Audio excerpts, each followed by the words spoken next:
This was originally supposed to be a very late Draw My Life video, but I decided I wanted to do it this way instead. There is one part of the video that will be drawn because I couldn't think of a better way to present it. I'm mostly going to be talking about my siblings, but I'll try to throw in a little bit about me as well. This might be a little confusing, but I'm going to do my best to explain it. On the top, we have the kids on my mom's side, and on the bottom, the kids on my dad's side. I have 3 older brothers and 2 older sisters. We're gonna leave this spot blank and come back to it in a minute. After I was born, my mom had 5 more children. I'm currently the oldest in the house and have been for a very long time. It's important to know that these 4 kids have the same dad. Before he was with my mom, he had a kid of his own. We became very close because I didn't have any younger siblings yet. Our parents eventually split up, but we remained close and still consider each other family. If you've watched any of my videos, all 35 of you, it might come as a surprise to know that you've already met this person. Lost has been in almost all of my videos, and we talked a lot about YouTube and Twitch before either of us had the equipment to go through with it. I also learned when I was about 15 that I have a mystery brother that is about my age or a year older.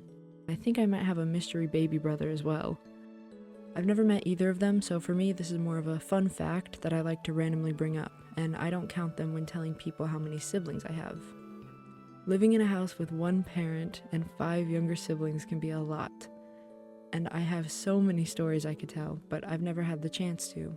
To make this easier, I've decided to give my siblings some random nicknames so it doesn't get confusing. A few of them aren't going to come up very much, so I'll just leave those blank. Let's start with Harry Potter. She's broken her arm twice and has had to get stitches twice. 2 of those injuries happened at the same time. 5 years ago, I was sitting in my room on a call with my friend. My mom came into my room and told me that she was taking my sister to the hospital. She had decided to slide down the banister while playing and had fallen off. Her arm was broken and her chin had split open. She still has the scar from the stitches. The main story that comes to mind when I think about Wednesday is the time she messed up when making mac and cheese. We had gotten those mac and cheese cups that you microwave, and she wanted to make one. When I walked downstairs, the house was full of smoke. She didn't read the instructions, so she wasn't aware that it needed water before going in the microwave, and she didn't check how long it needed to cook. The part that especially got to me was when I took it out of the microwave and discovered that she hadn't even taken the packet of cheese out. Since we're already on the topic of kitchen disasters, I might as well bring up this one. When he was 3 years old, my little brother had wandered downstairs and decided he wanted to cook something. We'd only taken our eyes off of him for a few minutes, and he had preheated the oven, thrown some eggs in a plastic bowl, and put the bowl in the oven. We had to spend over an hour trying to pry the cooled, melted plastic off of the oven rack. I honestly don't know what to say about this one. She got in a fist fight with Springtrap once and won. She broke their glasses. On March 13th, 2020, I was in my sophomore year of high school. We were told that we were going to have 2 weeks off because of some illness that was going around. Then it turned into a little more than that. At first, it was fun having so much time away from school, and then it just kept going. When quarantine ended, things went back to normal for a lot of people, even if it took some time to adjust. But as the oldest in a single-parent home, I became a permanent babysitter.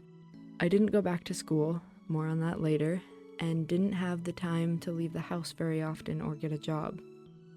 I wanted to upload videos consistently, but the best I could do was 1 video every few months. I think about the 2019 Minecraft resurgence a lot. I experienced SMP Live, but I had never been able to catch the streams, so I just watched the edited videos. It was the same with Minecraft Monday and SMP Earth, but I watched a lot less of those ones.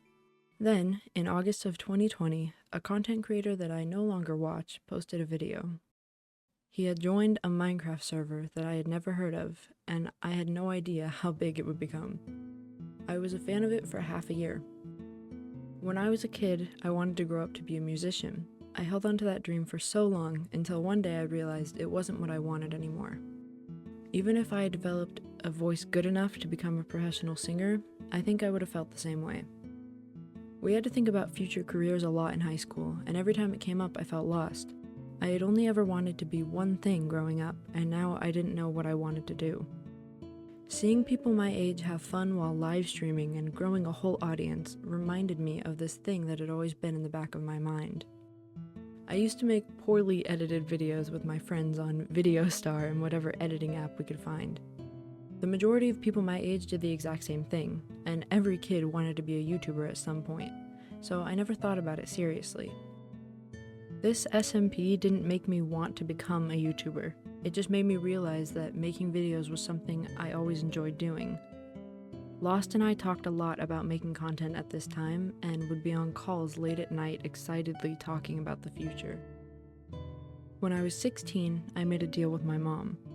I was struggling doing school online and we didn't know when we'd be allowed to go back to public school, so she told me that if I studied and got my GED, she would buy me a computer. I don't know if this channel will ever become more than it is now, but no matter what happens, I am so grateful that this gave me something to look forward to and dream about when I was struggling during the pandemic.